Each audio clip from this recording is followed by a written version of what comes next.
Bismillahirrahmanirrahim. Istiqamah ya akhwat Islam itu harus di atas sunnah Nabi Sallallahu Alaihi Wasallam. Lalu apa sih sunnah itu? Kita akan sedikit membahas yang pertama, yaitu tentang makna sunnah secara bahasa, lalu secara istilah syariat. Kemudian apa sih keutamaannya kita berpegang kepada sunnah Nabi Sallallahu Alaihi Wasallam? Ketahuilah akhi, sunnah secara bahasa itu artinya adalah tariqah, tata cara. Sebagaimana disebutkan dalam hadis Nabi Sallallahu Alaihi Wasallam, man sanna sunnatan hasanatan wa man sanna sunnatan sayyi'atan. Siapa yang memulai sunnah yang baik dan siapa yang memulai sunnah yang buruk. Sunnah yang buruk maksudnya apa? Itu tata cara yang buruk. Sedangkan ya akhwat Islam, sunnah secara istilah syariat itu mempunyai makna, artinya semua yang berasal dari Rasulullah SAW. Perintah-perintah Rasul semuanya sunnah Rasul, baik perintah yang sifatnya wajib ataupun yang sifatnya sunnah. Jadi sunnah itu akhi maknanya umum, ya. Pokoknya semua yang berasal dari Nabi SAW disebut sunnah. Semua yang dilarang oleh Rasulullah SAW, semua yang diajarkan oleh Rasulullah SAW itu disebut dengan sunnah. Makanya dikatakan Al-Quran dan sunnah. Namun akhi, setelah muncul disiplin ilmu syariat, maka sunnah didefinisikan sesuai dengan ilmu-ilmu tersebut.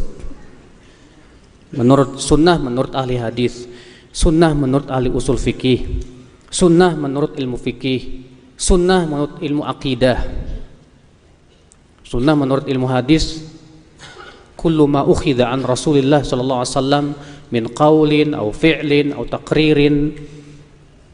Sunnah itu semua yang diambil dari Rasulullah sallallahu alaihi wasallam, berupa ucapan, berupa perbuatan, berupa takrir, persetujuan, au sifatin, atau berupa sifat.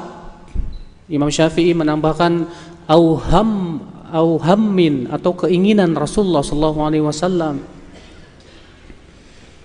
Itu sunnah menurut ilmu hadis. Menurut ilmu fikih yang masyhur di kalangan kita, sunnah itu apa, Mas? Sunnah itu artinya kalau dilakukan berpahala, dan kalau ditinggalkan apa? Tidak apa-apa. Iya. Sehingga akhirnya banyak orang mempunyai pemahaman, cuma sunnah kok, kalau ditinggalkan nggak apa-apa. Ya akhi, memang ya, orang yang meninggalkan sunnah tidak berdosa, tapi tercela. Imam Al-Qurtubi dan yang lainnya, seperti Imam Al-Qurtubi rahimahullah, yang menyebutkan bahwa meninggalkan sesuatu yang sifatnya sunnah itu, walaupun tidak wajib, tetap itu tercela. Bahkan boleh mengingkari orang yang meninggalkan sunnah yang sifatnya muakkadah, yang didawamkan oleh Rasulullah sallallahu alaihi wasallam. Seperti misalnya Rasulullah SAW pernah khutbah Jumat, kemudian melihat ada seorang sahabat masuk ke masjid lalu langsung duduk, tidak sholat tahiyat masjid. Maka Rasulullah SAW bersabda, "Shallaita raka'atain?" Kamu sudah sholat belum? Belum ya Rasulullah.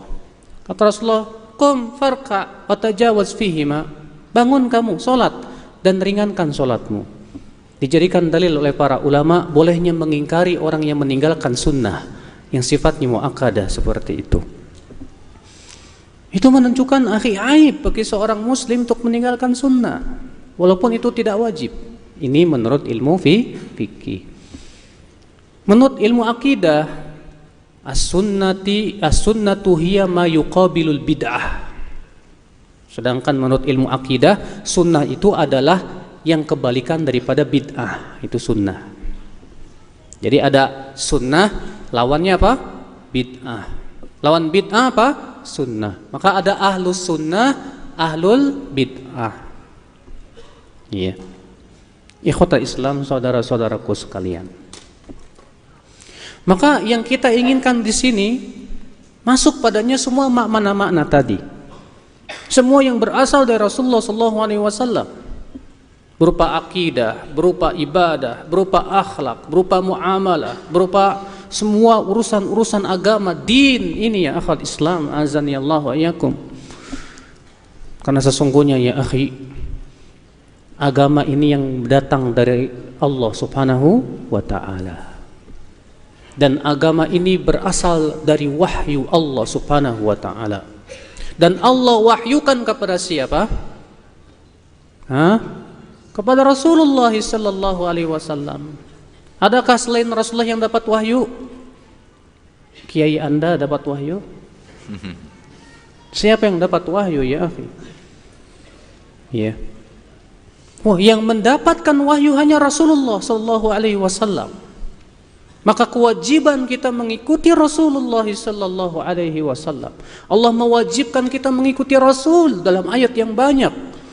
Allah berfirman, wa athi'ullah wa athi'ur rasul. Taati Allah, taati Rasul. Allah juga berfirman, may yuti'ir rasul faqad ata'a Allah. Siapa yang menaati Rasul, maka sungguh ia telah menaati Allah Subhanahu wa ta'ala. Bahkan Allah mengancam, iya, memberikan pilihan kepada orang yang menyelisihi Rasul dengan dua pilihan yang dua-duanya pahit. Allah berfirman dalam surat Al-Ahzab ayat 63 kalau tidak salah, atau ayat An-Nur, saya lupa. Allah mengatakan, falyahdharil ladzina yukhalifuna an amrihi an tusibahum fitnatun aw yusibahum adzabun alim. Surat apa Pak? Al-Ahzab apa An-Nur? Al-Ahzab ya. Falyahdharil ladzina yukhalifuna an amrih.